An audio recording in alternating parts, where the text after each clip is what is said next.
welcome again to Education 3000. I am Noemi Paimal, founder of Education 3000. Hi, Naomi. Hi, everyone. I'm David Hello, Fegan, Dave. the International English Program Coordinator at P3000. So what have we got in store in this video, Naomi? A very, very important subject. We have to know about emotional intelligence.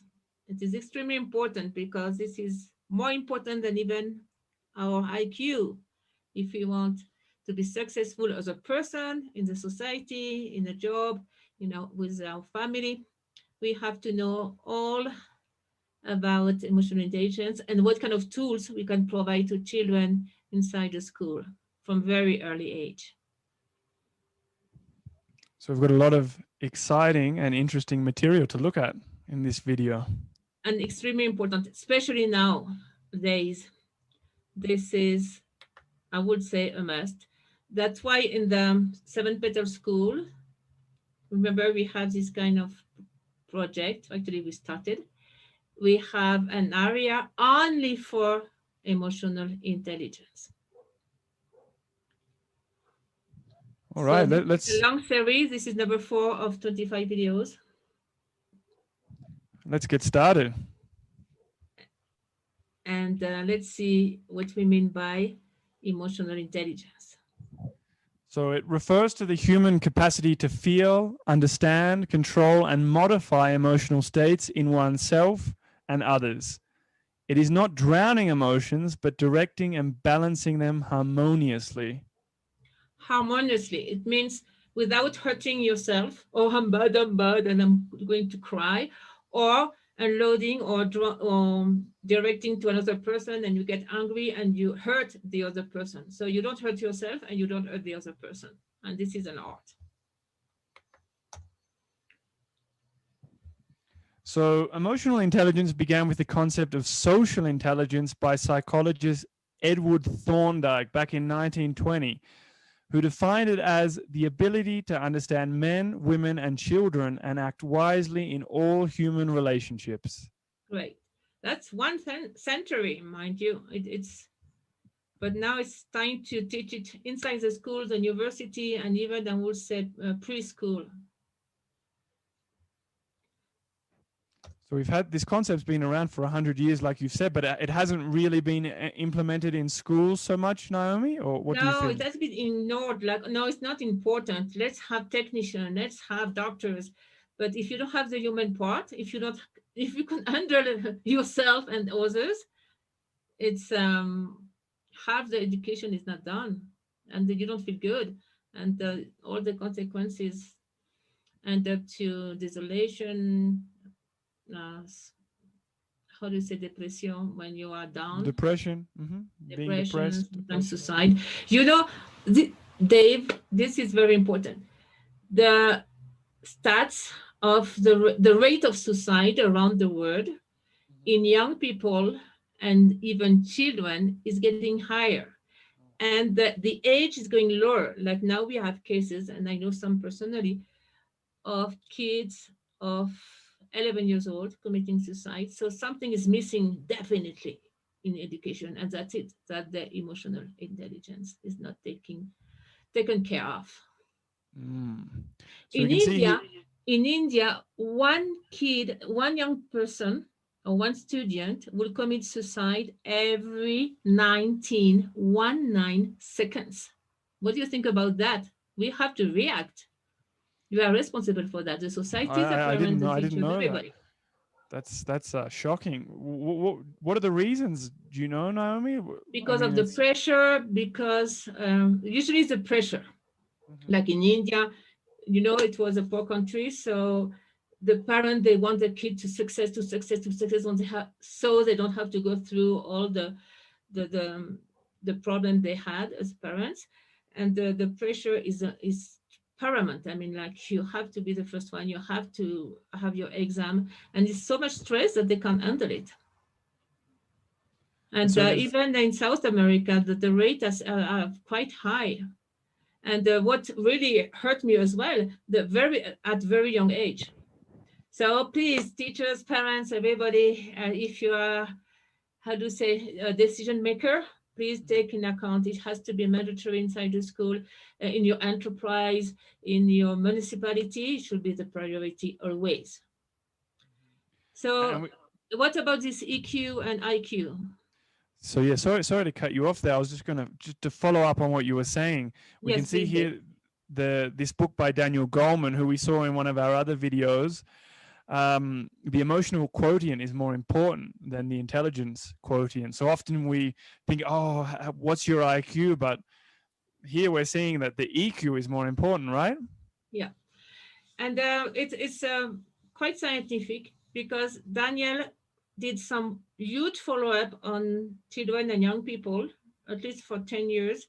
And at school, when he was seeing a kid with a very high Q, I mean intellectual quotient, he was doing the follow up, and in his life, it was not that great. He had problem in his job, in his family, he could handle teamwork and all that, and this person didn't have the result.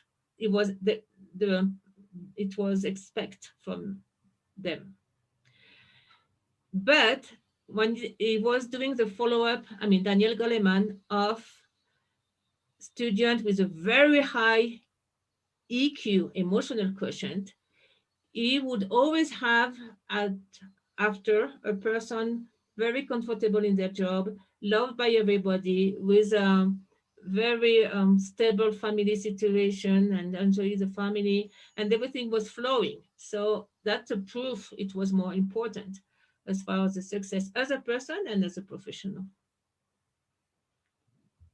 So with that, it's of course now some country like Argentina, they know they put the emotional intelligence in the curricula, and we invite all the ministries of all around the world to do the same, please.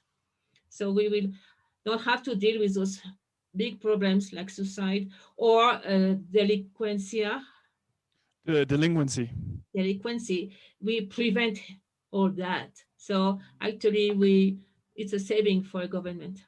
You see, a huge saving. And the other book I really recommend this one. So why do you like this book so much? Nonviolent Communication by Marshall Rosenberg. What do you like so much about this book, Naomi? How is it Marshall relevant? Rosenberg was the first person who really gave techniques, gives, no, gave, now he passed away, I think. He gave very good techniques to be able to communicate with no violence in a group, in couples, in the family, teacher-student relationship, job relationship. And that's I mean, it's a wonderful tool and it's a wonderful concept he gave to humanity.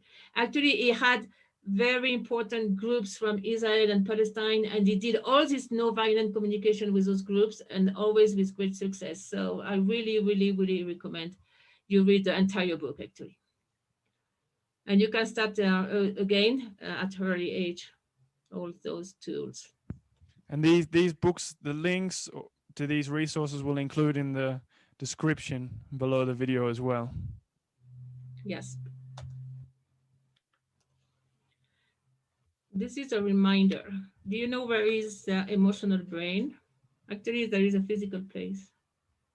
Yeah, so we can see it here, right? The emotional brain, the limbic system is that area that's in green, right? And it's one of the Yes. key areas of the brain. It's the brain between the neocortex and between the reptilian brain. And to the limbic brain, that means it's not like neurons. So you don't really talk to this brain or you don't really argue. It's a brain of feeling. And this is where all emotions are handled, plus a little bit in the right brain, plus in the thymus complex with the heart, and sometimes in the skin. But technically talking, it's a limbic system or the emotional brain, the second brain. Nice. And then now it's completely proved, especially by HeartMath Institute from California. There is a huge connection between the brain and the heart. And you know what? The heart is sending more signal to the brain than the brain to the heart. Actually, the heart is a chief or the chef. The chief, And the when chief. you have the baby, what's first? When you the fetus, in the development of a baby, In the womb, The what is embryo. first, the brain of the or the heart? I'm guessing it might be the heart based on the way you've positioned the question. It is the heart. So the heart is the first one. So um, is commanding everything because it's the first one. See, this is So very important to the heart understand. is the chief. It's the chief. Uh-huh. And then it's connected with a sympathetic and parasympathetic system physically as well. And the heart has a lot of neurons as well, like the brain. And there is a long story. We will probably see this in more details in the next video.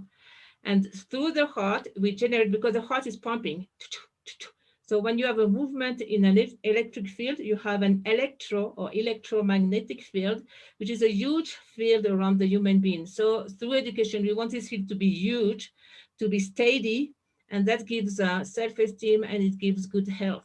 And this is extremely important. And it starts from, you can see in the picture, from the heart, not from the brain. So one more reason to have a very good emotional intelligence and to be able to handle that. Now, do you want to see some tools? I guess now everybody see. And so what? What are we going to do inside the classroom, inside the home, in your home, even in your enterprise? Please, let's see some tools. We did a little summary. So yeah, we've got here some pedagogical tools to develop emotional intelligence. The first one is or are activities to recognize our own emotions. Also activities to process our emotions correctly. Correct. What does that mean, processing our emotions correctly, Naomi? Like to shout and get extremely hungry is not to process correctly. We have to release our emotions so we don't hurt anybody, as I said at the beginning. Nice. We've also got activities to reinforce interpersonal relationships, relationships between people, and the mirror effect. Let's see the first one. How can I recognize my emotions? What kind of tools? So Let's say we are with children, young people, and even adults. yeah, so we can write them, draw them, or talk about them. We can write a biography or keep a diary, for example. We can do the exercise, how do I feel? Say it, draw it, but always end with a harmonization exercise, an Like, exercise for that instance, promotes. breathing or just go and center here, stuff like that. So the emotion are not all over the place. You Yeah. concentrate again at the end. Some other activities, we can scan our bodies in order to locate our emotion or the emotion that we're feeling, our emotions. And with children, we can use emojis, these little faces showing different emotions, right? Yeah, you show the drawing, and then by the drawing, they can relate to their emotion. This is in Spanish. Can you tell me the first one in English? Felice is happy. Ah, very good. And Uh-huh. this one? Angry. Yeah, just by the drawing. Don't look at the this one. What's happening with this little guy? I guess this guy's feeling, a little bit sensitive, but it looks a little bit like anguish, a little bit stressed, right? So it will be both. Oh, Mm-hmm. this is easy. Zzz. Tired or Extremely tired. sleeping, right? Sleeping. Sleeping. He wants to sleep or is sleeping. This Uh, one, tired. tired. No energy. Good. It can be sick as well. This one, what happened to him? Or He's looking a little bit shocked, maybe, or a little bit nervous, a little bit anxious, maybe. What do you think, Naomi? yeah, yeah. Something happened to him. And this guy, yeah, that's In the love. opposite. Uh huh. Yeah, in love or something is happening. Ah, here's a sick person. That's easy to recognize. Uh huh. We won't make comments on this one. No. And what's happening with this one? Funny. I mean, I guess you're feeling like a little bit funny, a little bit silly, maybe. Silly, yeah. Oh, and this one. I guess like a little bit desperate, a little bit distressed. Well, not a little bit, completely distressed, right? Yeah, and it's very important to how to say educate to know to pin. I mean to Yeah, spot to what kind of specify emotion the you have. emotion, right? To really Because sometimes pinpoint. you're overwhelmed and I feel bad. No, you have to be more precise. And sometimes, for instance, for myself, I just analyze and I say, "Oh no, Amy, you are just tired. You're not really sad or upset. You are tired. Just rest." So when you can find the solution much faster when you know what kind of emotion is sometimes overwhelming you. It's very important, and to have the right vocabulary. Oh no, this is happening to me. So it's not the end of the world. You can uh, know the situation and handle it better. So how do I process So without there are you and without being violent or shouting?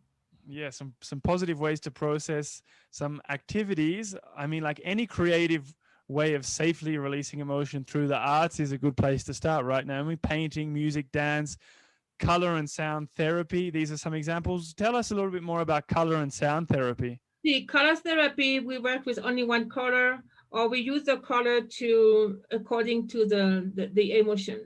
So there is like an array of colors. We have a whole range of colors, and we use that, and it works so well, so well. We use it with refugee children, and the sound therapy is wonderful. With the sound, we can tune the body extremely fast and the emotion, and connect again with the inner being.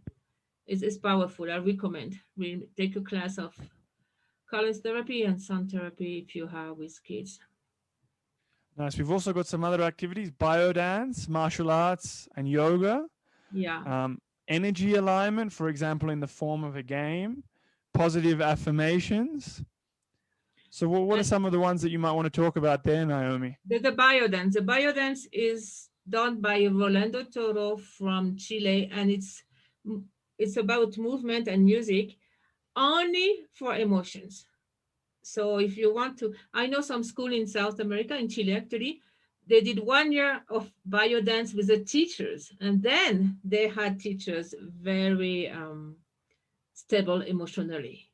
1 year of biodance. So I recommend that as well. And more tools. Yeah, so we've also got theatre, which we've put separately because it's quite a broad as well Correct. field.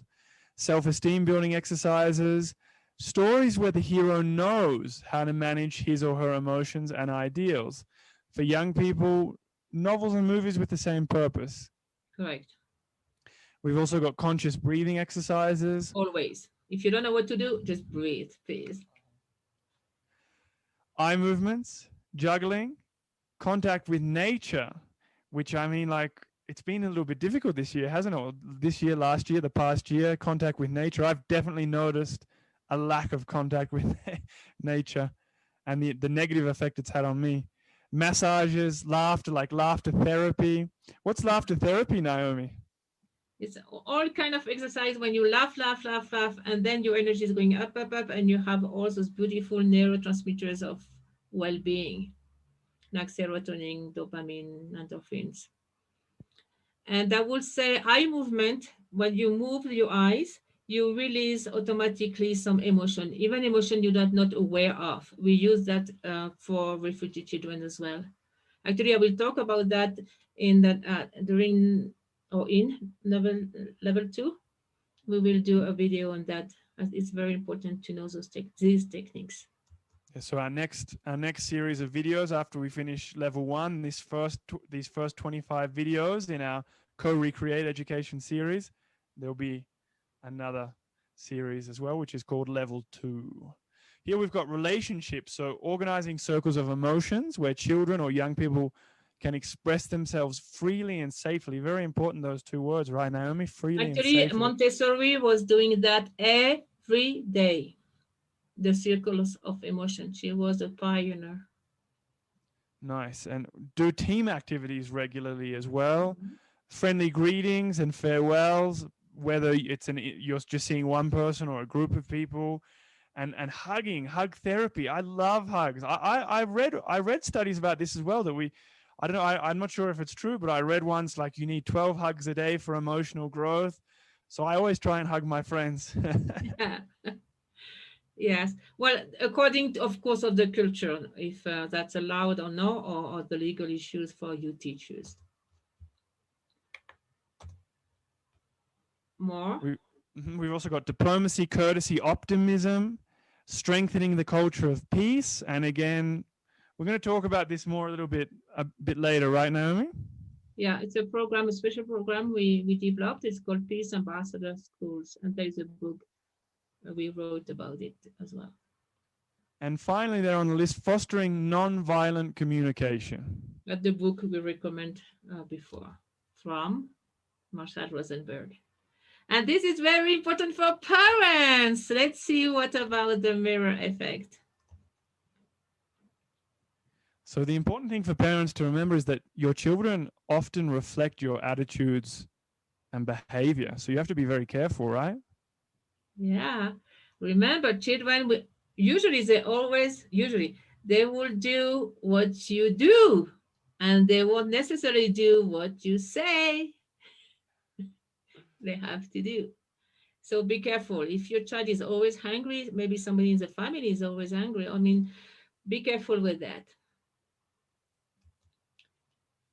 A couple of more. It's called discharge. What do we mean by discharge? Yeah, so this is an extra tool, spaces to safely discharge tension, anger, and stress. So getting rid of these negative emotions through movements, jumping, vocal release. What do we mean by vocal release, Naomi? You can shout, go to a place where nobody listens to you. You can shout, you can sing, you can go like crazy with your voice. And that's a very good way of discharging too. And Yeah, and another recommendation, if you feel really stressed and you are about to burst out, go out and run 2 or 3 blocks. Wonderful. And then you come back and that's it. And oh, it was not that much at the end of the story. Yeah. yeah. So we're I we're know a looking at. psychologist who was doing that. When she was about to shout to her kid, she was running. She said, okay, okay, I come back. I take my 10 minutes out. And she was, it was a miracle solution each time. Yeah, so it makes you feel good as well, exercise like we looked at in the last video. So these are ways to safely release these emotions, right? We're not yelling at somebody else, we're not screaming at somebody else, saying nasty Or things. physically violent.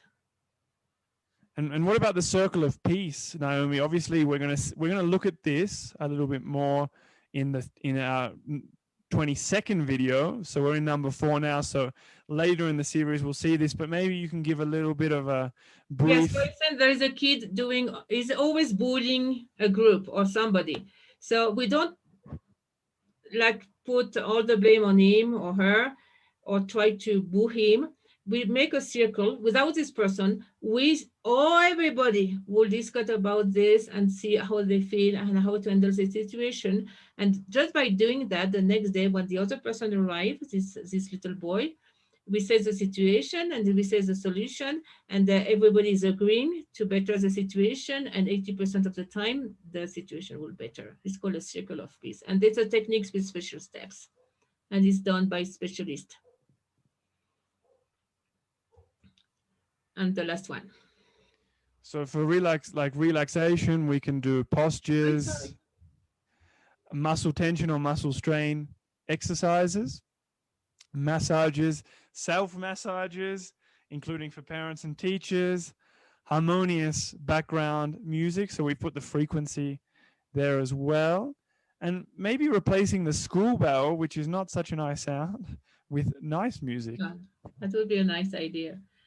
And tension strain exercise is like you tense sentence and just release. Again, tense sentence, release. And you do it with all the all the part of the body. And it's very fast. And it works very well. And what's the peace corner? This is an example of a peace corner, right? That's the idea at the beginning of Marie Montessori. And you have a special place. It's not for punishment. It's just a place where it's safe. You can relax. You have a lot of things about peace around you. And you can recuperate your energy, your breath. And the kids, they love to go there. So always consider a peace corner, and it's visible, and you put peace corner. So peace is the culture here, and it's visible for everybody. here is a place of peace. It's a place of no violent communication. It's a place of friends. And then you switch the culture from violence. You install a culture of peace. So it's called switching the culture. And, and this is linked to empathy as well. Yes, so empathy, the ability to perceive and understand other people's feelings, thoughts, and emotions. So, and it's wonderful because it's direct. You can feel it directly. You don't even have to talk about it. And many children nowadays have this capacity. It's amazing. It's beautiful. And the most beautiful quote of the whole world. If you love your child, you are already educating them. So tell us a little bit about who said this, Naomi. Dr. Shishida is one of my favorite pedagogues. I'm a fan of him. Dr. Makoto Shishida is a pedagogue from Japan, and he wrote 28 books on education. It's about right brain, fast learning alpha waves. I mean, he put the first steps along with Dr. Glenn Doman, of the new pedagogy of the right brain. And at the end of this life, at the end of everything, after such an amazing work, he said, at the end of all, love is everything. If you love your child, that's the cornerstone of education. Beautiful. I recommend Dr. Shishida.